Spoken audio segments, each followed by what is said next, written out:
Sigurado blessing! Ako na pa ako nakikita. Naman po. At siya, buksan natin ang Bible natin at tayo'y kumain ng mainit na tinapay galing sa Panginoon. Hallelujah. Lucas chapter 21 verse 14 and 15. Yan. Yan sa sa'yo nakibasa. 21 verse 14 and 15. Lucas 21.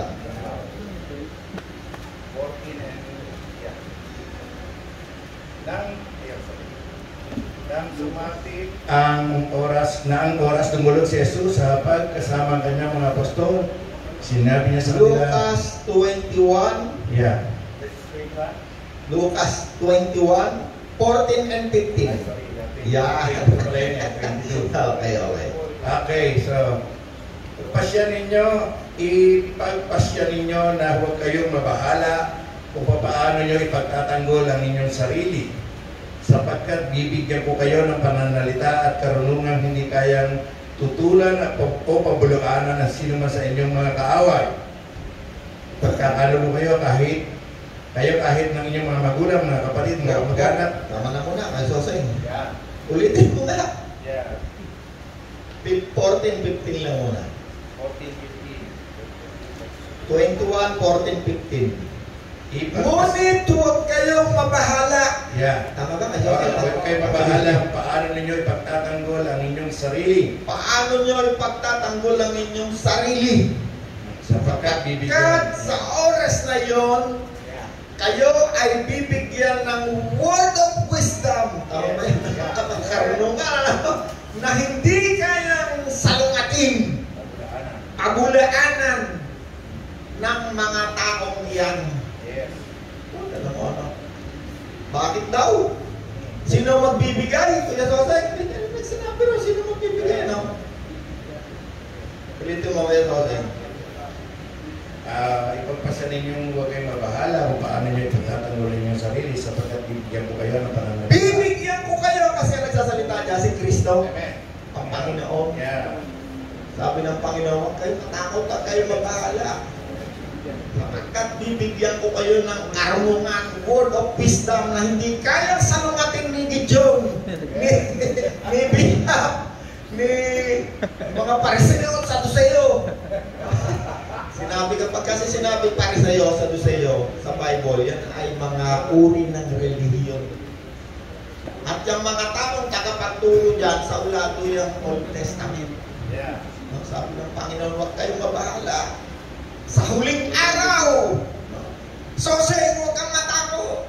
Ang Panginoon, bibigyan kita ng karunungan na hindi kayang salungatin ni Numan. Tingnan natin sa Mateo 10, 19 and 20. Yang si Lucas, isa yan sa napakahiwagang tao. Si Lucas ay kapatid ni Santiago na anak ni Zebedeyong mangingisda. Siya ang sumulat ng unang Juan, kalawang Juan, katlong Juan at ng Book of John. Pati na rin ang aklat ng Apokalipsis. Napaka-misteryosong aklat ng Apokalipsis. Talagang hindi maaraw yan ng isang taong wala ang Espiritu ni Kristo. Kuya Soseng, Mateo 10:19. Kapag 19 to 20. kapag iniharap na kayo sa hukuman, huwag kayong mabahala kung ano ang inyong sasabihin at kung paano kayo magsasalita, sapagkat ipagkakaloob sa inyo sa oras na iyon ang inyong sasabihin. Hindi kayo ang magsasalita, kundi ang Espiritu ng inyong Ama. Ang Espiritu ng inyong Ama. Sino rito anak ng Diyos? Taas ang kamay. Amen. Sino magkakaroon ng karunungan? Ang Espiritu ng inyong Ama. Si God the Father. Ang Diyos na lumikha sa lahat ng bagay. Nanay Pachi, diba? Isa lang ang Diyos. Ang Ama na lumikha sa lahat ng bagay. At sa pamamagitan niya tayo'y nabubuhay.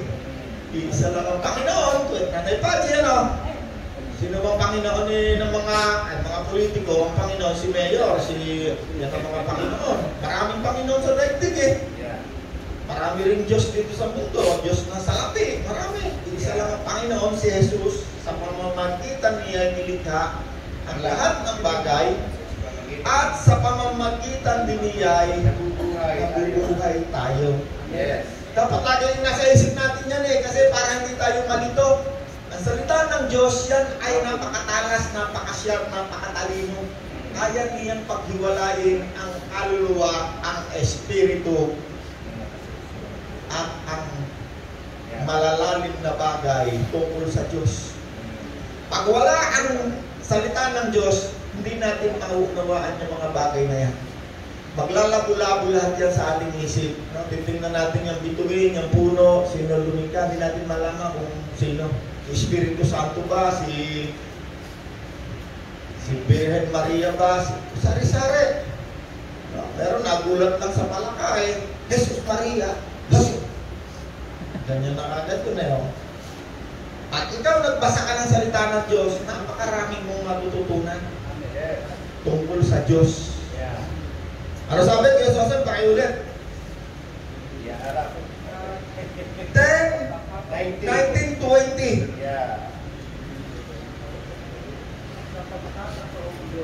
Yun.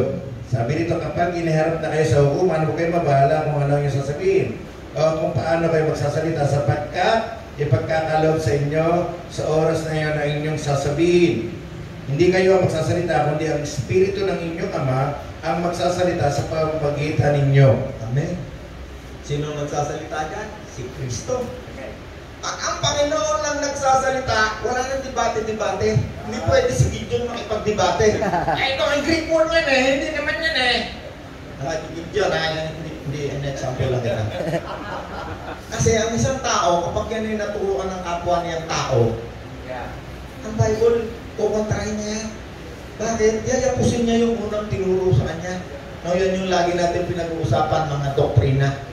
No, kaya maraming Katoliko hindi makaalis sa kanilang religion Bakit? Meron kasi silang doktrina na yung mga santo nila ay Diyos.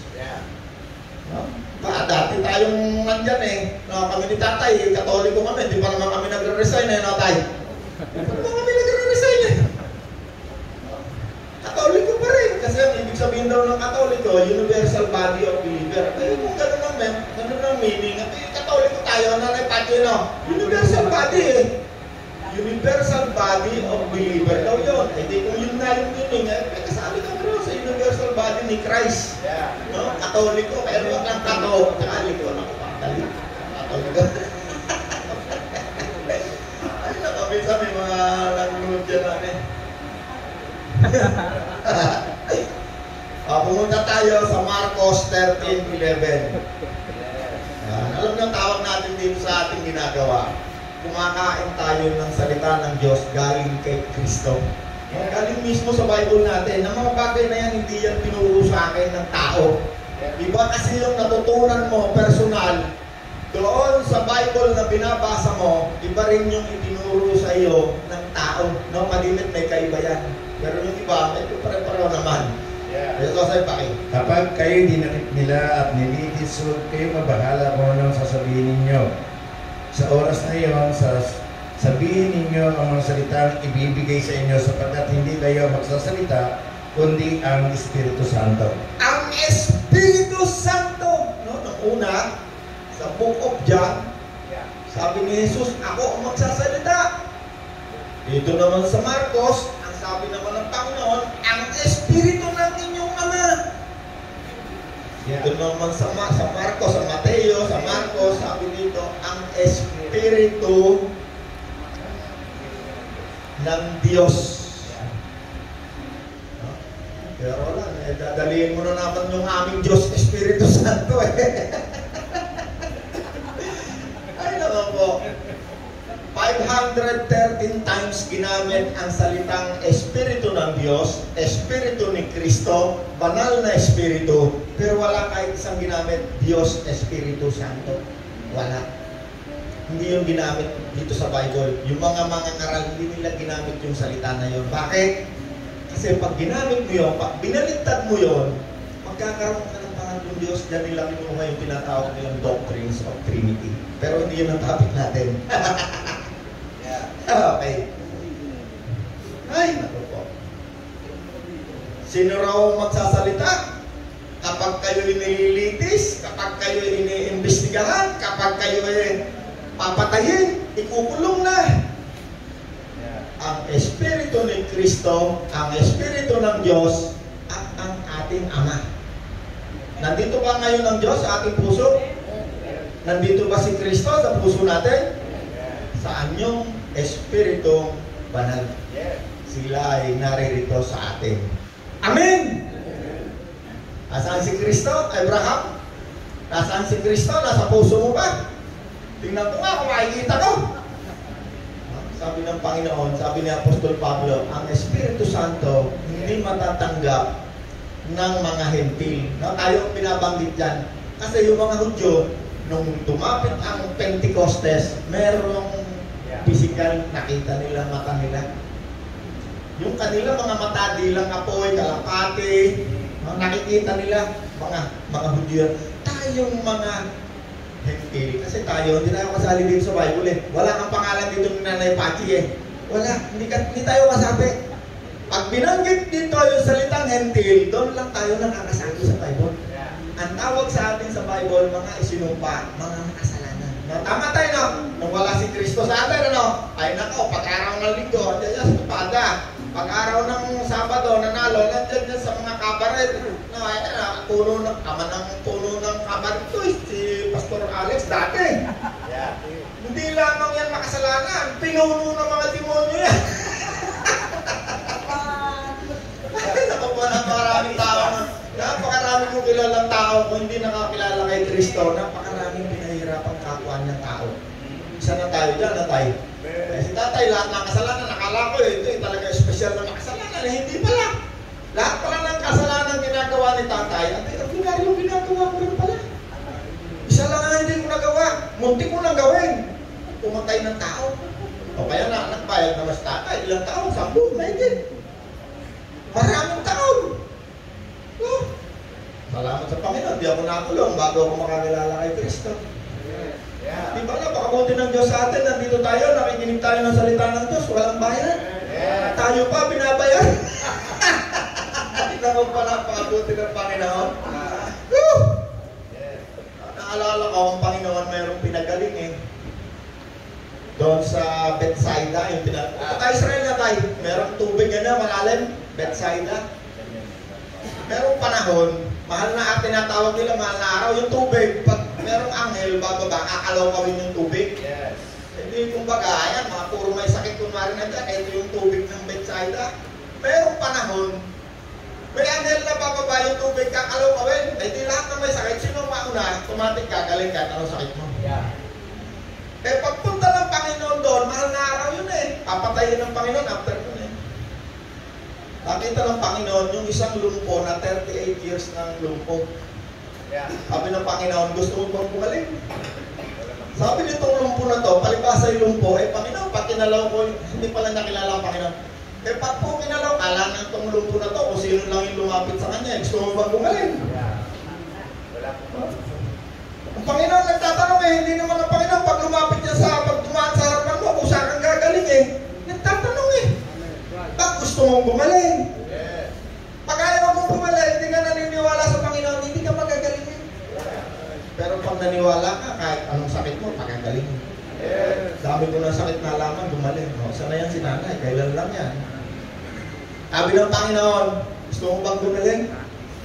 Siyempre naman, sabi ng lumpo, kaya lang, kakita niya, pag yung tubig kinalaw ko na ng anghel, palibasa ako yung lumpo, 38 years na, minauna sa akin. Sabi na pa, gusto mo bang gumaling? Sabi nung oras na yun, siya pinagaling.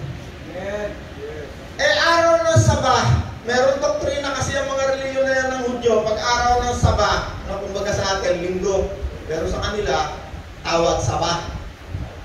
Hindi sila pwedeng magbitbit ng kahit ano. Sa Israel na, pipindot lang ng elevator, hindi pwede yung mga Hudyo Meron silang sariling elevator na tawag daw Saba, elevator Saba.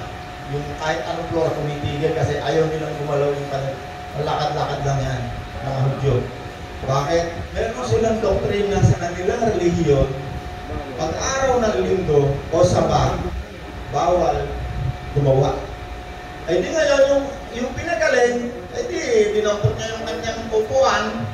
nandun siya, naghintay, baka kalawin ng amin, hindi pa una siya. Binitbit yung kanyang upuan siguro, at hindi umalis na siya, tuwa-tuwa, alis, maraming tao. Matay, nagpunta tayo, maraming tao, no? Doon sa Jerusalem, malaki pa daw ng numileta, ang din ng lugar.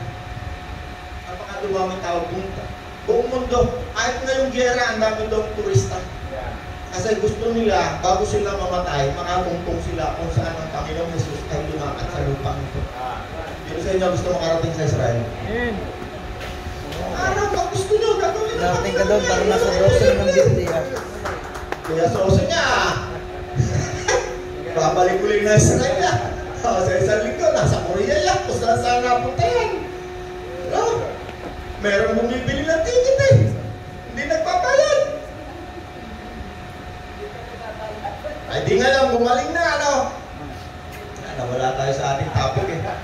Sabi ng Panginoon, tanong mo, pag tayo nagtuturo dito, sabi ko, Panginoon, marami akong inihahanda. Pero pag tumayo na tayo rito, nag-usap na tayo, hindi na Panginoon, ano yung sasabihin ko eh. Nakita niya, hindi yan ang nihanda ko. Eh dito ngayon, no? Kunwari, kaya sa sinyulong po, pinagalang ano, kaya sa dali mo, supot, lagyan mo yung ano, higa mo. O, lakad ka na, pauwi na. O, kunwari, namasyal-masyal ka pa, siyempre. O, dalay mo yung upo, yung ano, higa, yung upuan mo, dala-dala. Ay, di tuwan-tuwa ka, siyempre, ano, naikot-ikot ka pang ganyan, tuwan-tuwa ka, first time na nakalakad, ano. O, kunwari naman, ako ang Panginoon, ano, nagsalubong na naman kami. O, magaling ka na. Sabi ng lumpo, opo. Huwag ka na uling gagawa ng kasalanan, baka mas lalong matindi ang mangyari sa iyo. Alam niyo, sanhi ng maraming problema sa mundo nito, kasalanan. Kasalanan. Yung kahirapan, kasalanan. Yung sakit, maraming beses, kasalanan. Ay, paano ka din magkakasakit? Sinabi na sa'yo ng doktor, huwag ka lumaklak ng alak, huwag ka manigarilyo, eh, tira ka pa rin. Kaya maya-maya ay natake nga ngayon. Ito nga ngayon, gagalan kayo. Tapos sabihin mo, itong Diyos na ito, hindi ako iningatan. No? Ang Panginoon, kapag yan may ginawa sa'yo, pinagaling. No, si nanay, pinagaling. Si tatay, pinagaling. Ako, pinagaling.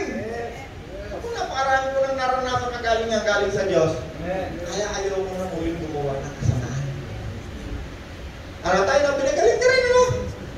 Kung ang Panginoon ngayon narito sa harapan mo, alam mo kung ano sasabihin sa iyo ng Panginoon? Tatanungin ka, magaling ka na. Eh, siyempre, sabihin mo, opo, Panginoon, maraming salamat. O, huwag ka nang gagawa ulit ng kasalanan. Baka mas masahod din ang mangyari sa iyo. Hindi ang Panginoon ang gagawa ng pangyayaring masama sa iyo.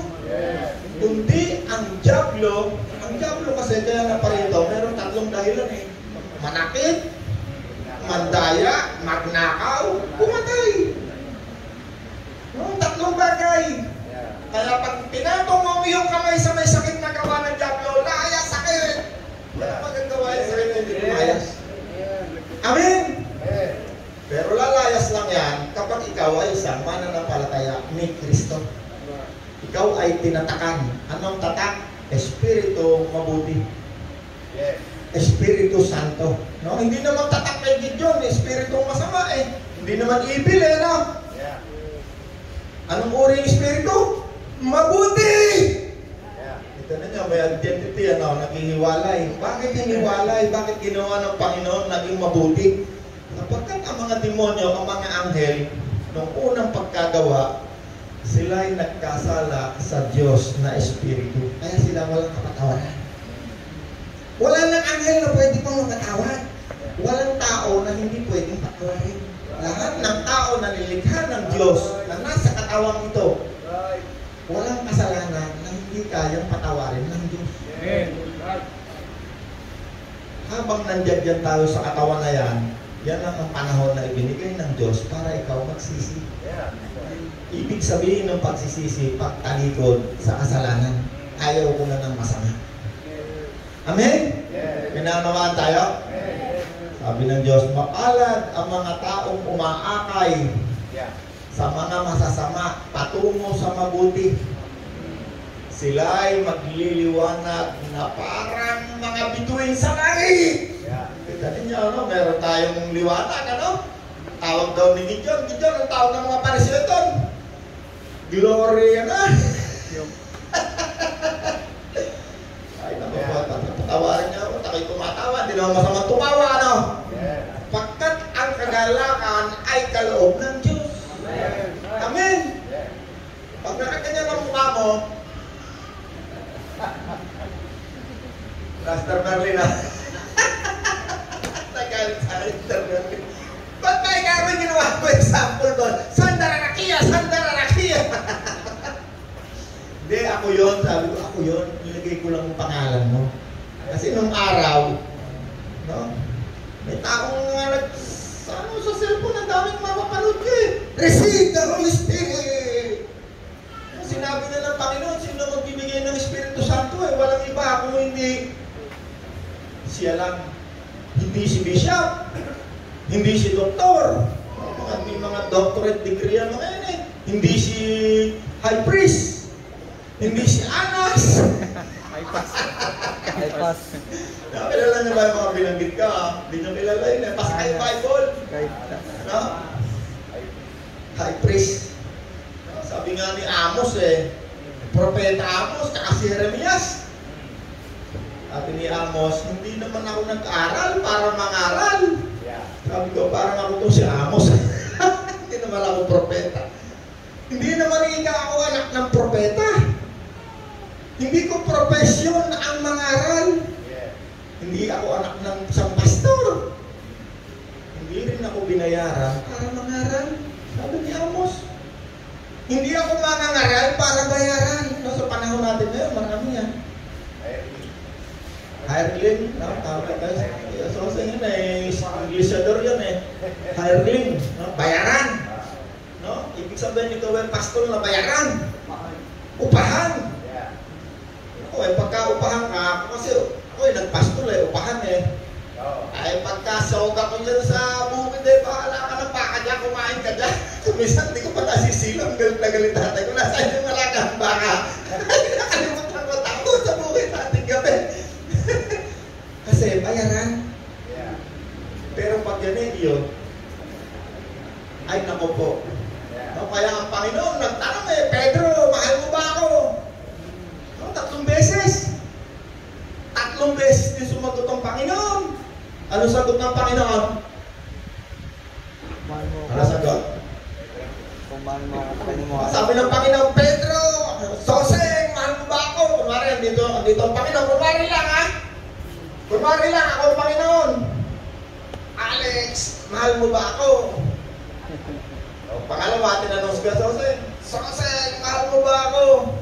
Pangatlo, tinanong na naman si Pastor Obis. Obis siya, mahal mo ba ako? Ang sagot niya, pare-pareho. Opo, mahal ko kayo. Ang sagot ng Panginoon, pare-pareho din. Pakainin mo ang aking mga tupa. Eh, itong 3 bishop ang nakita na, oh, may eros. Ito naman isa, eh, kung ano hinukay ng mga salita sa Bible. Hindi nila nakita yung sagot ng Panginoon na siyang subject. Pakainin mo ang tupa ko. Ibig sabihin, ikaw ay hindi hireling. At kapag ikaw, ang sagot mo ay, opo, Panginoon, at naintindihan mo yung tupa ay tupa ni Kristo. Naku, kahit isang kato, ano, yung pulisa, tatanggalan mo yan. Tatay ko kasi may aso yun eh. Naku, talagang tigitiris pa yung mga kato sa katawan eh. No? Aso pa lang yun. No, pinahinawahan tayo. Sabi ng Panginoon, ikaw ay Pedro. No, sabi ng Panginoon, at sa ibabaw ng batong ito. At yun naman, naging church tayo, no? Bakit? Ang church, kahit sa bahay lang. Sabi ni Apostol Pablo, ikamusta mo ako? Sa iglesyang nagkakatipon sa silong ng bahay ni Aling Merlinda Perillo.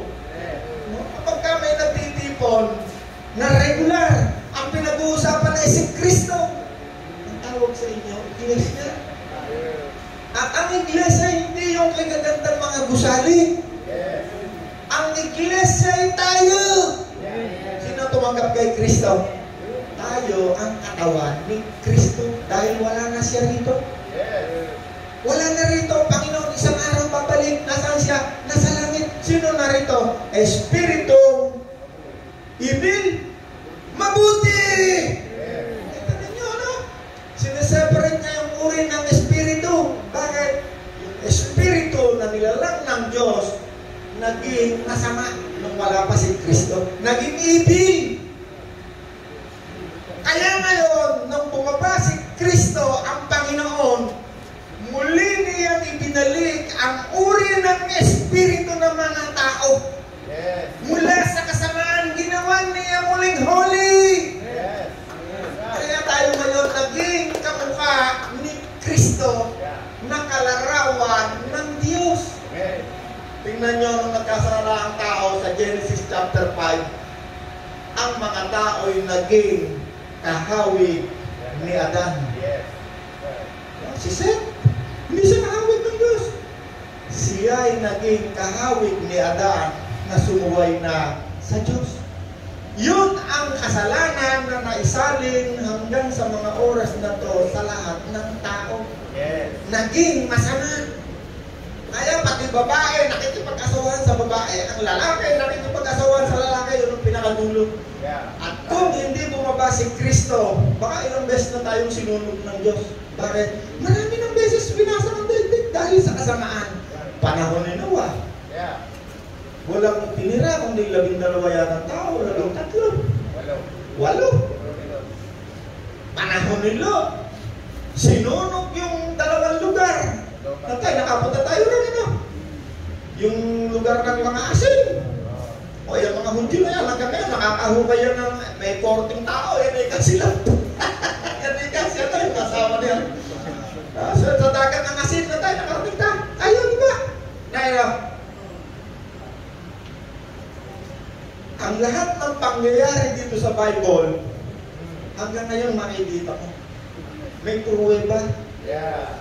Yung mga lugar, yung mga street, punta ka sa Israel hanggang ngayon nandun. Yung pa rin ang pangalan. Nakasulat sa Bible 2,000 years. Yung Nazaret, kung ano-ano lugar, nandun pa rin. Nandun pa rin. Yan ang pruweba. Pero itong mga Pariseo, Saduceo na to, itong mga scholar, hindi naniniwala paano nilikha ang Diyos. Kasi ang misteryo ng Diyos, hindi mo kayang paliwanag. Paano nilikha ang tao? Salita lang ang Diyos. Very simple nilikha ang Diyos. Salita lang.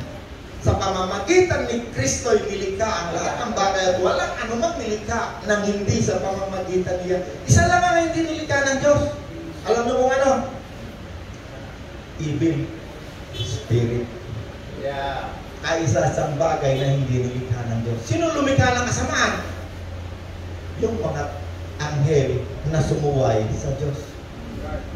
Sa katawang espiritu ng Diyos. Kaya sabi ng Bible, ang nagkasala sa espiritu, walang kapatawaran. May tao bang hindi napatawan? Meron bang mga taong hindi blasphemy sa... Lahat ng uri ng blasphemy, kahit anong kasalanan ginawa ng tao. Meron bang hindi napatawad? Patawad.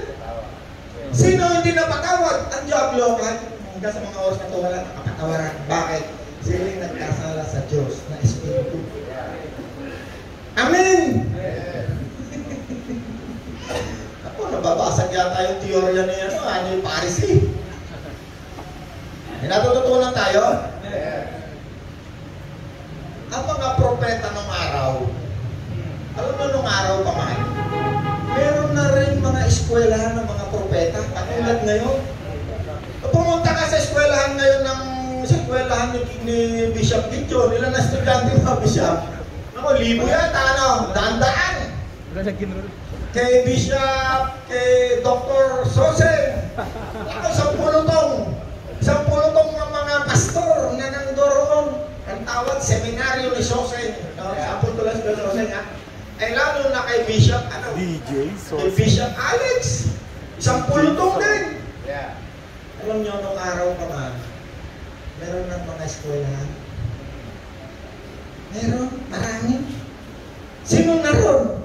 Sila yung mga taong mahal ang Diyos, gusto nilang maglingkod. Yeah. Hindi masama yun. At hanggang sa ganon, hanggang sa ngayon, marami pa rin. Muntik nga ako pumasok eh. Muntik akong pumasok sa eskwela ni doktor. No, nagpaalam na ako sa aking asawa eh. Bahal kong asawa, mahanap, bahala na kayo sa mga yan, sa mga negosyo. Ako'y tinatawag ni Monsignor. Buti na lang, nagtanong ako sa Diyos. Buti na lang, nagtanong ako sa Diyos. Akala ko Diyos ang tumatawag sa akin. Amen. Amen. Yung pala'y tao lang. Yeah, that's right. Nung ako'y nagtanong sa Diyos, binigyan ako ng Diyos ng mga sitas, Bible verse. Ang isa dyan, nung sasaksakin na ni Abraham, si Isaac, sabi ng Diyos, now I know. Yeah. Ngayon, alam ko na, nahanda kang sumunod sa akin, kahit anong ipagawa ko sa iyo. Yeah. Amen! Kaya kapag kayo may susundin, tatanong muna kayo sa Diyos. No? Baka mamaya, sinusunod nyo lang, tao lang. Naku, mahirapan kayo, mahirap sumunod sa tao, pero pag sa Diyos kayo sumunod, ang pakasaya. Walang presyo. Yeah. Bakit? Sabi ni Kristo, sumunod kayo sa akin at kayo'y akin pagpapahingahin. Yeah. Pero si Bishop, si Doktor, si Monsignor, pag tumawag yan, naku, pressure bibigay sa inyo yan, kukotahan ka yan. No? Bibigyan ka pa niya ng reward pag ikaw ay mabait ka sa kanya. At salbahe ka naman, papaluin ka. Ang Diyos hindi ganun. Hindi ganun ang Diyos. Ang Diyos, pag tumawag sa iyo, maganda nyo yung kinakanta natin, no? Napakaganda ng kinakanta natin eh. Bless na bless. Yeah. Bless na bless. Pakimot-kimot ka pang ganyan talaga. Kaya naman ako. Ay, naku po. Sabi ng mga kasamahan ko dating mga makasalanan hanggang ngayon, ha? Siguro si Roland kawawa. Nabuhuyan niya yung under ng asawa niya kasi hindi na nila ako makasama sa inuman, sa pambababae, sa pagnanakaw, sa lahat ng kasamaan. Kawawa siguro yan. Isip-isip ko lang, ako, naaawa ko sa inyo. Hanggang ngayon, nasa kapungan ka. Ay, naku po. Pag ikaw ay sumunod kay Kristo, napakarami ng benepisyo. No? Diba sa gobyerno natin, pag ikaw ay Philippine citizen, ano bang ating benepisyo? May SS benefits.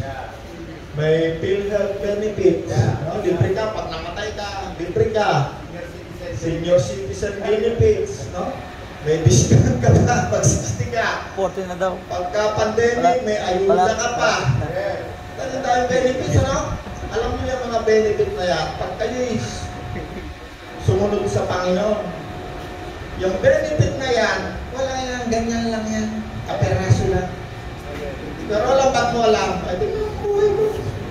Lahat ng pangako ng Diyos, sa 30 taon na aking pagsusumikap na sumunod sa Diyos, ito resulta. Masayang masaya. No, darling, masaya ka ba, darling? Darling!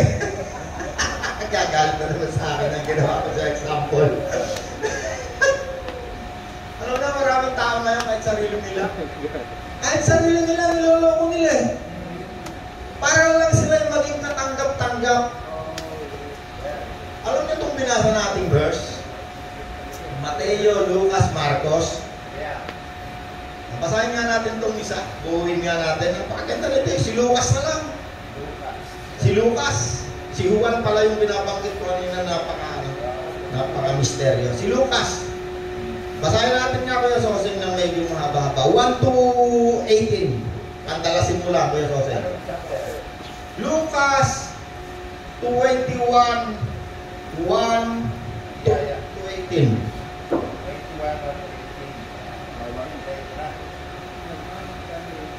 Ang handog na isang byuda, Lucas. Sige, Lucas 21. Nang tumingin si Jesus sa paligid, nakita niya ang mayayaman na naglalagay ng mga handog sa templo. Hanggang 18, pero sa akin, ayan yung ano eh.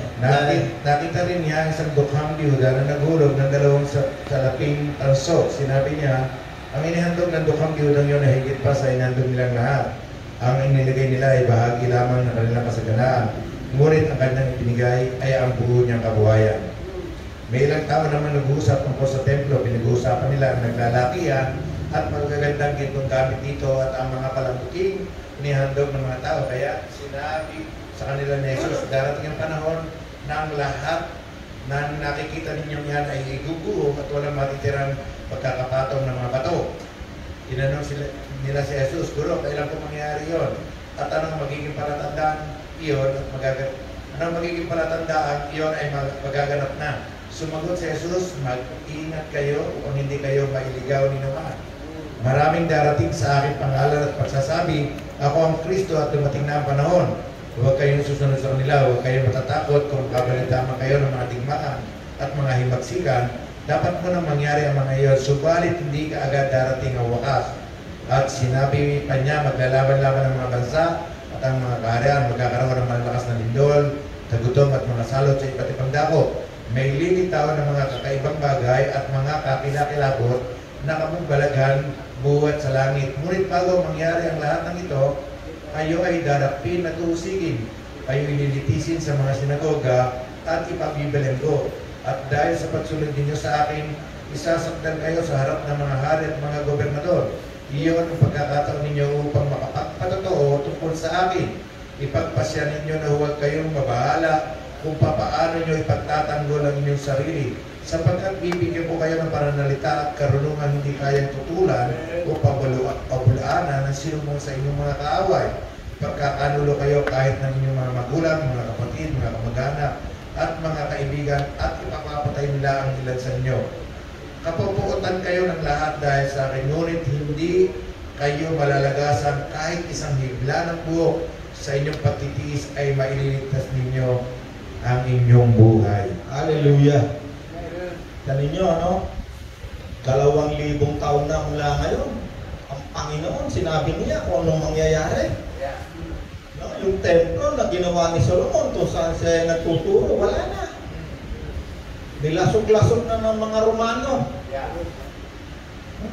At ang pinakadulo, sabi ng Panginoon, ipapadakip kayo. Ano pa? Pati sa pamilya nyo, magiging kaaway nyo. Isasakdal kayo, kapopootan dahil sa inyong pagsunod sa akin. Ang isang taong nakatali sa kanyang doktrina, hindi yan makakasunod kay Kristo. Bakit? Takot yan sa kanyang pastor. Kaya sabi ng Panginoon, sino man, mas mahal mo ang iyong pamilya, hindi makakasunod sa akin. Sino man, sabi ng Panginoon, bakit? Ang magsasakdal sa kanila ay mismong religion nila. At gobyerno nila ang makakalaban.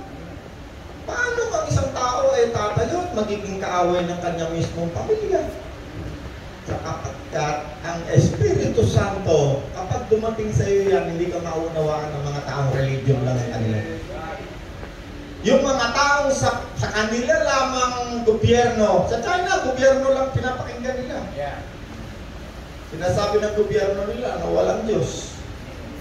Pag ikaw ay nagturo ng against sa kanilang gobyerno, ay kulungan ka.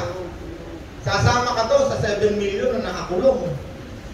Kung ikaw naman aayon sa kanilang kagustuhan, hindi buhay ka, may pagkain ka, meron kang tawag ko sa cellphone, yung pagsasakay ka sa tren, kahit vendor, wala na sa kanila. May mga lugar wala ng pera.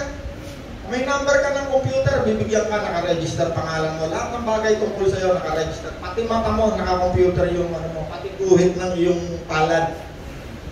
Nakaregister. Hindi ka makakabili.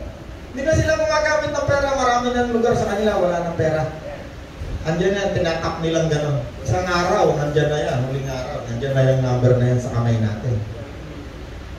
Pag hindi mo itinatwa si Kristo, hindi ka bibigyan ng number. Kailangan tatuwa mo. Kailan mangyayari yun? Bago dumating si Kristo. Si Kristo muling babalik.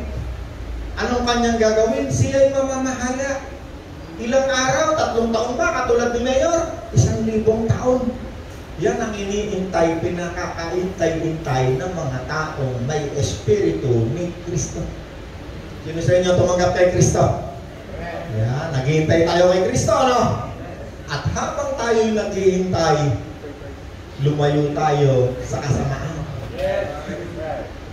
Ngayon na tayo'y pinagaling, alam nyo, hindi lang katawan ang nagkakasakit. Kaluluwa nagkakasakit din. Patpatin. Pero pag pinakain mo yan ng salita ng Diyos, lalakas yan. Tataba yung katawang kaluluwa na yan, magkakamasil yan. Ay, pag tinawag yan si Nanay Pachi, tayo nasa casino, dami mong pera. Sabihin ng kaluluwa yan, ay nakaw, ikaw na lang, ayaw ko dyan, masama yan. Lalakas. Pag si Jojit ay pinakitaan ng mabuting hita ng dalaga, sabihin ni Jojit, nakaw, kakahiwalay lang kami mag-asawa dyan. Maglilinaw ang pag-iisip, kaluluwa. Naunawahan tayo? Oras na ron? Time na ba? 5 minutes! Alam mo, napakasarap mag-usap sa salita ng Diyos, no? Yung inihanda kong pagkain, eh, wala tayong nakain. Ang nakain natin ay ng Panginoon. Hallelujah! Palakpakan natin ng Panginoon. May natutunan ba tayo? Ayaw yung magandog sa Panginoon. Tingnan niyo yung pinasa ko, no? Yung pinasa niyo yung Soseng. Yan ang umpisa ng tungkol sa huling panahon. Mateo, Lucas, Marcos, pareho ng istorya. No? Ikaw ang hari at tagapagligtas, banal mong pangalan, aking itataas, Panginoong Jesus.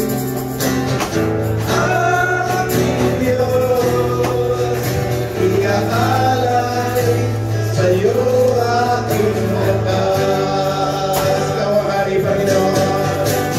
Ikaw ang hari at tagapagligtas. Banal mong pangalan, aking itataas.